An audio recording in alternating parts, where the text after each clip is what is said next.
कल के कल हम लोग म्योसिस फर्स्ट का प्रोफेज फर्स्ट देखे थे। प्रोफेज फर्स्ट जो था वो कई सब स्टेप में पूरा होता है। उसके स्टडी को हम लोग कई सब स्टेप में बांट कर देखते थे। वो जो सब स्टेज थे उसमें पहला था लिप्टोटीन, दूसरा जाइगोटीन, तीसरा पैकीटीन, चौथा डिप्लोटीन और पांचवा जो था डाइकाइनेसिस था। डाइकाइनेसिस में हम लोगों ने देखा कि न्यूक्लियर मेम्ब्रेन जो है ना वो समाप्त होने लगा है। क्रोमोसोम वो आपका स्मॉल थिक और कंडेंस्ड होने लगा था, प्लस वो स्पिंडल फाइबर का निर्माण शुरू हो गया था। स्पिंडल फाइबर्स के निर्माण के साथ डाइकाइनेसिस जो है ना वो समाप्त हो गया था, क्योंकि उसमें न्यूक्लियर मेम्ब्रेन न्यूक्लियोलस सब समाप्त होने के कारण अंततः देखा जाता है कि स्पिंडल फाइबर बनने लगता है। अर्थात डाइकाइनेसिस जो है ना वो ट्रांजिशन है आपका मेटाफेज फर्स्ट का। मेटाफेज फर्स्ट में जब हम आते हैं तब क्या क्या नजर आएगा। हम कल भी आप लोगों को बोले थे कि माइटोसिस जो था उसका मेटाफेज एक बार देख लीजिएगा। दोनों का अगर कंपैरिजन कर लें तो काफी आसान पड़ेगा हमको याद रखना या समझना। अब पहले हम लोग देख लेते हैं मेटाफेज जो माइटोसिस का था उसके बारे में हम लोग पीछे पढ़ चुके हैं। पीछे के आपके जो क्लास का लेक्चर का जो वीडियो है उसमें आपको मिल जाएगा। वो मेटाफेज जो था माइटोसिस का, उसमें क्या देखे थे हम लोग कि जो क्रोमोसोम था वो इक्वेटर पर आ गया था स्पिंडल फाइबर की गतिविधियों के कारण। स्पिंडल फाइबर जो थे ना उसके सेंट्रोमियर से अटैच हो गए थे और जो अटैचमेंट था वो बाईपोलर था, मतलब प्रत्येक सेंट्रोमियर दोनों आपके साइड के, चाहे ऊपर नीचे या दोनों लेफ्ट और राइट साइड का जो स्पिंडल फाइबर्स था, ट्रैक्शन फाइबर जिसको बोलते थे, उसके साथ जुड़ जाता है। आपको याद होगा पीछे स्पिंडल फाइबर का निर्माण एनिमल सेल्स में बताए थे सेंट्रोसोम से होता है, जबकि प्लांट सेल में अपोजिट पोल से होता है, पोलर कैप जिसको बोलते हैं। ये जो आपका सपोर्टिंग फाइबर था वो एक सेंट्रोसोम से निकलेगा और दूसरे सेंट्रोसोम तक जाएगा, हाँ, सपोर्टिंग फाइबर्स या पोल टू पोल फाइबर्स बोलते थे उसको। लेकिन वैसा स्पिंडल फाइबर जो किसी सेंट्रोसोम से निकलेगा और जाकर क्रोमोसोम के सेंट्रोमियर पर जाकर अटैच हो जाएगा, काइनेटोकोर पर अटैच हो जाएगा, उसको कहते हैं ट्रैक्शन फाइबर। ट्रैक्शन फाइबर के द्वारा प्रत्येक क्रोमोसोम जो आपका इक्वेटर पर सजा हुआ है वो आपका दोनों तरफ के ट्रैक्शन फाइबर से जुड़ जाता है, दोनों सेंट्रोसोम से। तो यहाँ पर सेंट्रोमियर को देखो एकदम इक्वेटोरियल प्लेट पर है या इक्वेटोरियल लाइन पर है, सॉरी। यहाँ पर जो आपका इक्वेटर है बीच में, जो हम इक्वेटर जिसको हम डिनोट कर रहे थे, ये इक्वेटर लाइन है, इमेजिनरी लाइन है। उसी पर देखो दोनों के दोनों आपके ट्रैक्शन फाइबर से जुड़ा हुआ क्रोमोसोम अरेंज हो जाता है। उसका सेंट्रोमियर एकदम बीचों बीच होता है, इक्वेटर लाइन पर आ जाता है। यहाँ पर लिखे हैं सेंट्रोमियर जो है वो कैसा शो कर रहा है, बाइपोलर अटैचमेंट शो कर रहा है ट्रैक्शन फाइबर के साथ। और जो आपका इक्वेटर है उस पर कैसा आ गया है, डबल स्ट्रैंडेड क्रोमोसोम है। लेकिन अगर हम मेटाफेज फर्स्ट में आते हैं, मियोसिस फर्स्ट में, तो दोनों में क्या अंतर है जरा देखिएगा। इसमें बाइवेलेंट आया इक्वेटर पर। बाइवेलेंट मतलब दो क्रोमोसोम जो पेयरिंग किए हुए था। यहाँ पर सिंगल क्रोमोसोम आया और यहाँ पर टू क्रोमोसोम जो एक दूसरे के साथ जुड़ा हुआ था काइजमा बनने के कारण, वो आपका इक्वेटर पर आया, इक्वेटोरियल लाइन पर आया। और यहाँ पर सेंट्रोमियर को देख लीजिए, प्रत्येक क्रोमोसोम का जो सेंट्रोमियर है वो आपका साइड में है। किसके साइड में? इक्वेटोरियल प्लेट के, इक्वेटोरियल लाइन के। ये जो इक्वेटर लाइन है बीच में, इक्वेटर लाइन के साइड में है कौन भाई?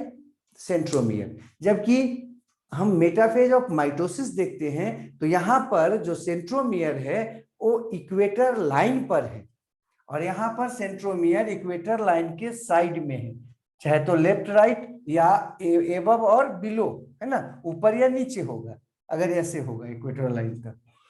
यहाँ पर जो आपका सेंट्रोमियर है प्रत्येक क्रोमोसोम का, वो केवल एक ही तरफ के सेंट्रोसोम के ट्रैक्शन फाइबर से जुड़ा है।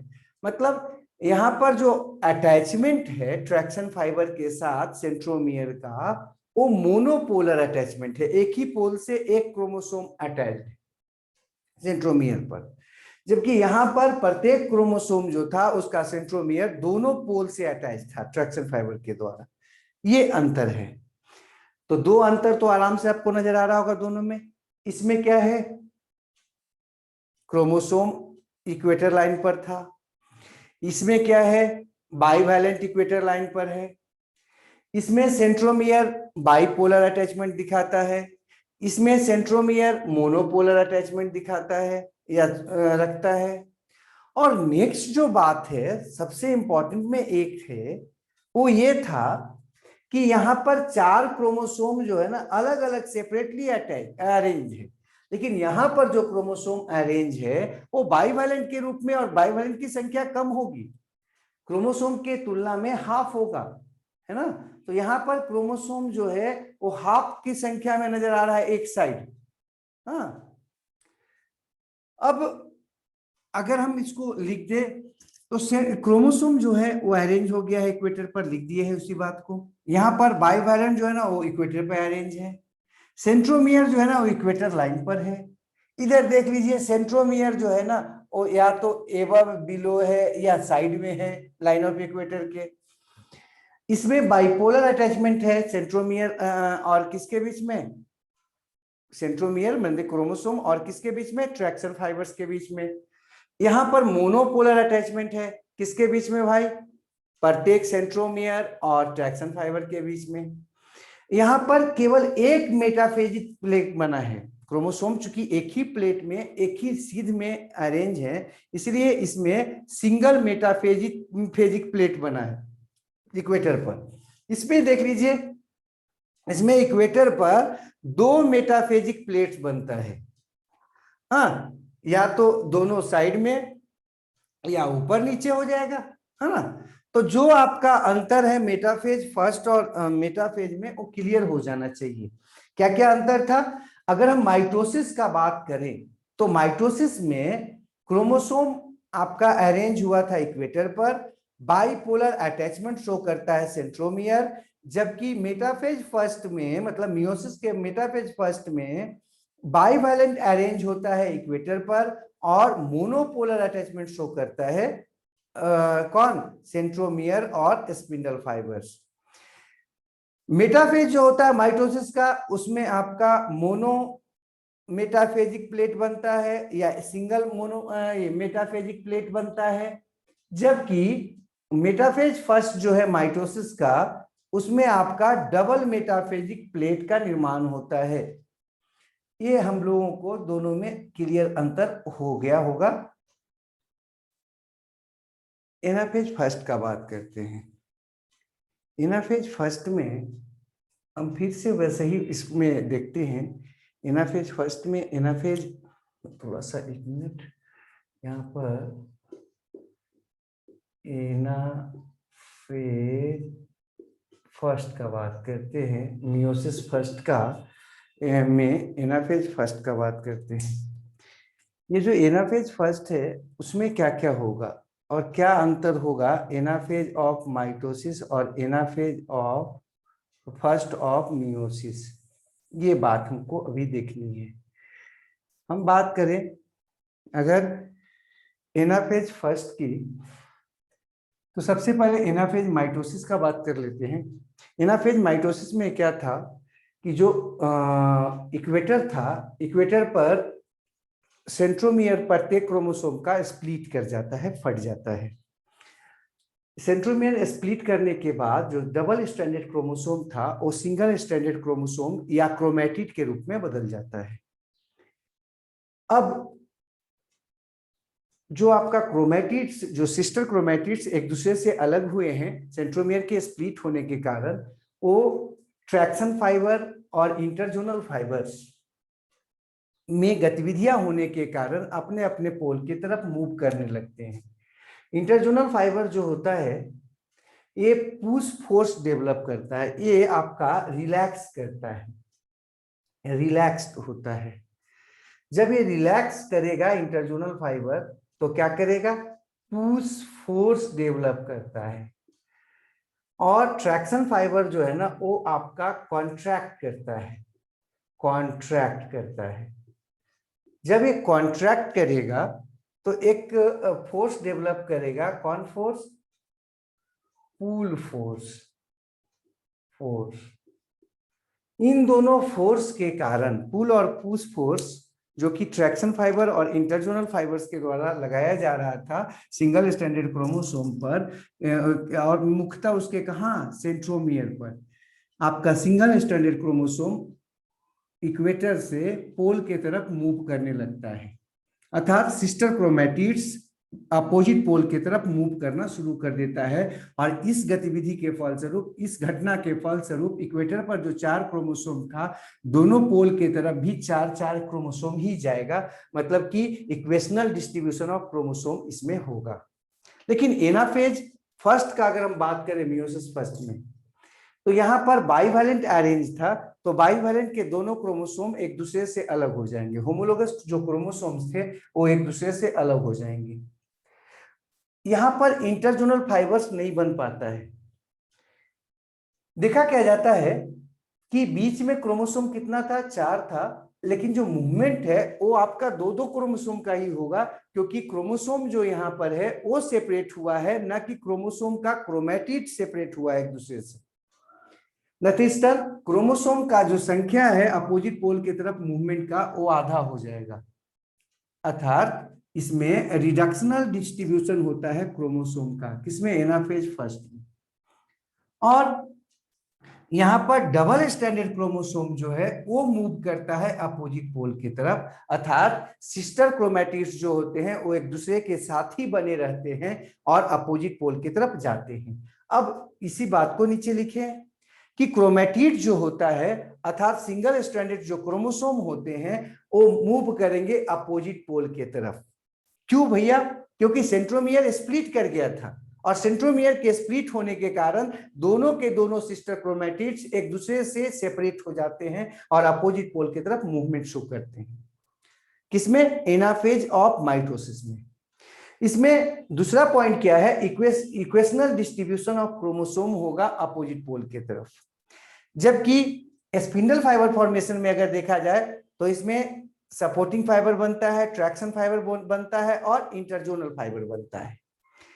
इसी के तुलना रूप में अगर हम एनाफेज फर्स्ट में आए, मियोसिस फर्स्ट के, तो यहां पर हम लोग देख रहे हैं कि डबल स्ट्रैंडेड क्रोमोसोम जो है ना वो मूव करेगा अपोजिट पोल की तरफ, अर्थात सिस्टर क्रोमैटिड्स एक दूसरे के साथ बने रहेंगे और सेम पोल पर ही जाएंगे, दोनों के दोनों सिस्टर क्रोमैटिड्स।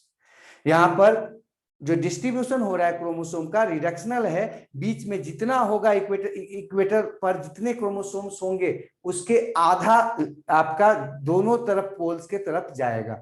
यहाँ पर अगर 46 होगा बीच में, तो इधर भी 23 और इधर भी 23 जाएगा। अगर यहाँ पर हम जो कि एग्जांपल में लिए हैं 4, तो दोनों तरफ कितना कितना जाएगा, 2 क्रोमोसोम्स जाएंगे। अब अगर हम बात करें इसके आधार पर लिखिए कि डिस्ट्रीब्यूशन कैसा है क्रोमोसोम का, तो रिडक्शनल डिस्ट्रीब्यूशन है क्रोमोसोम का अपोजिट पोल की तरफ, और यहाँ पर इंटरजोनल फाइबर्स नहीं बनता है। ये था आपका anaphase first of meiosis first. अब हम बात करते हैं लास्ट जो है आपका मियोसिस फर्स्ट, टीलोफेज फर्स्ट। अब हम बात करते हैं फोर्थ स्टेज जो है मियोसिस फर्स्ट का, टीलोफेज फर्स्ट, उसका बात करते हैं। तो सबसे पहले टीलोफेज ऑफ माइटोसिस देख लें। टीलोफेज ऑफ माइटोसिस में क्या होगा, सिंगल स्ट्रैंडेड जो क्रोमोसोम है वो आपका रिस्पेक्टिव पोल पर पहुंच जाएगा और क्रोमैटिड में बदल जाता है, ऐसा हम लोगों ने पीछे देखा था।